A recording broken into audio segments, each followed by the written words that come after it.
दोस्तों, आज मैं आपको एक ऐसी कहानी सुनाने जा रहा हूं जो आपको सिखाएगी कि बुरा समय हमेशा हमें तोड़ने नहीं बल्कि मजबूत बनाने आता है। तो चलिए शुरू करते हैं। एक बार की बात है, गौतम बुद्धा अपने शिष्यों के साथ एक गांव की ओर जा रहे थे। रास्ते में उन्हें एक युवक मिला। उसके कपड़े मैले थे, चेहरा उदास था और आंखों में निराशा साफ दिखाई दे रही थी। वह एक पेड़ के नीचे बैठा था, मानो जिंदगी से हार चुका हो। बुद्ध उसके पास गए और शांत स्वर में पूछा, तुम इतने दुखी क्यों हो? युवक बोला, मेरी जिंदगी खत्म हो चुकी है, मेरे काम में नुकसान हो गया, दोस्त साथ छोड़ गए और अब मुझे लगता है कि मेरे पास कुछ भी नहीं बचा। यह कहते कहते उसकी आंखों में आंसू आ गए। बुद्ध कुछ देर शांत रहे, फिर उन्होंने पास पड़े एक पत्थर को उठाया और युवक से पूछा, क्या यह पत्थर कीमती है? युवक बोला, नहीं। तब बुद्ध उसे लेकर एक बाजार में गए।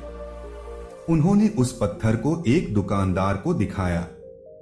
दुकानदार बोला, मैं इसके 10 सिक्के दूंगा। फिर बुद्ध उसे दूसरे व्यापारी के पास ले गए।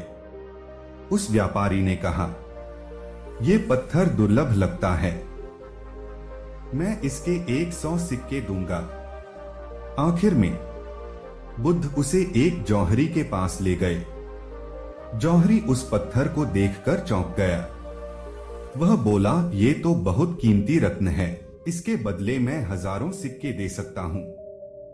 युवक हैरान रह गया। तब बुद्ध मुस्कुराए और बोले, देखा, पत्थर वही था, लेकिन उसकी कीमत हर इंसान ने अपनी समझ के हिसाब से लगाई। ठीक इसी तरह तुम्हारी कीमत भी दूसरे लोग तय नहीं करते।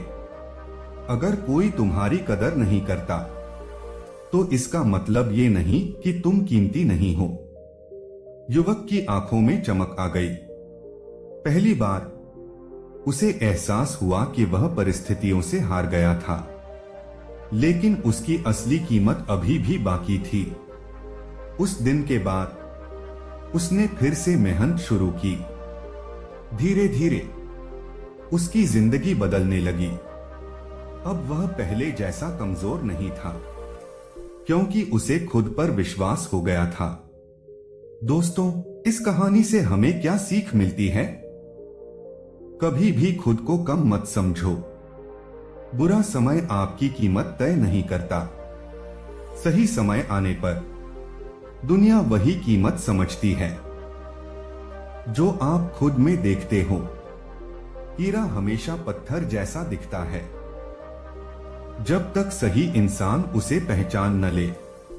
तो दोस्तों, अगर आपको ये कहानी पसंद आई हो तो ऐसे ही मोटिवेशनल कहानियां सुनने के लिए हमारे चैनल द बुद्धा माइंडसेट को सब्सक्राइब जरूर करें।